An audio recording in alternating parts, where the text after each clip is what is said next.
Explain to me the story behind your double citizenship. My dual citizenship. I'm Israeli and American. My dad, when 30 years ago, he played in Israel. And being Jewish, Israel is the only country in the world that if you're born American, America will let you become a citizen of Israel without having lived there before. Because of it's obviously a special circumstance with the history of that country. And I'm Jewish and I have a lot of pride in Israel. And that's where I want to end up playing, a couple more times at least. So I figured the best way to do that is to show my pride and become a citizen, represent Israel. I'm on the 23 and under national team in Israel. So, it's a point of pride for me. And, playing in Europe as a Bozeman is a lot. It helps you out as a player to have the Bozeman B status as opposed to as an American. So those are the main reasons why I chose to do that. You're from North Carolina, which along with Indiana are viewed as the most basketball crazy states in America. What's it like playing basketball there? Well, my mom is from Ohio, and my dad's from LA, and they went to a school called Davidson in Charlotte, which is where I ended up living. So I didn't have the natural allegiance to North Carolina or Duke, or for some people it's NC State or Wake Forest. But I was always the fair weather fan. Whoever was the better team that year, I chose to follow closer. And going to two mid-major schools in that region, it wasn't that. I mean, basketball is the biggest thing there. I mean, there's no college football that anybody cares about. The NFL's new there with the Carolina Panthers, which I'm a huge fan of, and there's no professional baseball. So March Madness is the one thing all year long, and Duke, Carolina, is the sports fans' focal point of the year. So, I mean, obviously, as a basketball player myself, players that I was playing with, elite players, it was, are you going to Duke or are you going to Carolina?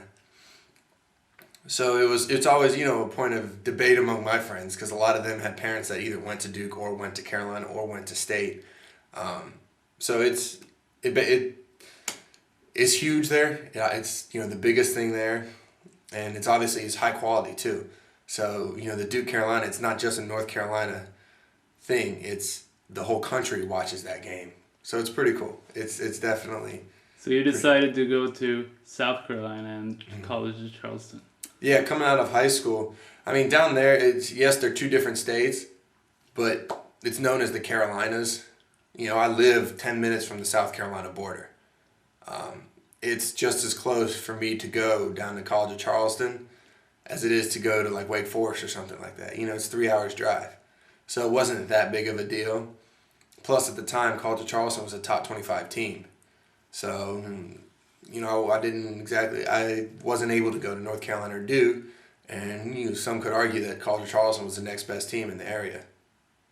And then you ended up transferring? Yeah, the coach left, so I actually transferred to North Carolina Wilmington, which also was an elite mid-major school, right on the beach. Graduated there 2 years ago in 2007.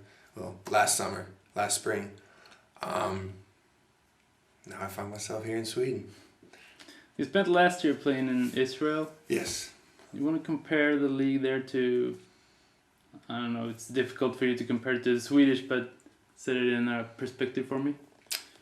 Well, like you said, it's difficult to compare because, first of all, I haven't seen anybody in the Swedish league.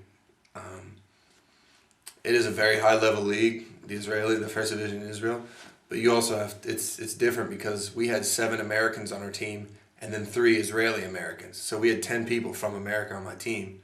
So it's different. I mean, I basically played on an American team in Israel. It is a high-level basketball. There were 2 players that played in the NBA on my team. And then another player who was the 7-time EuroLeague Player of the Year. So, for me, there was the level of respect that I showed. I learned something every single day. And, the Swedish league I hear is very good. It depends on the year. So, maybe in 5 months I can let you know. But, all right. As of right now, I have no clue.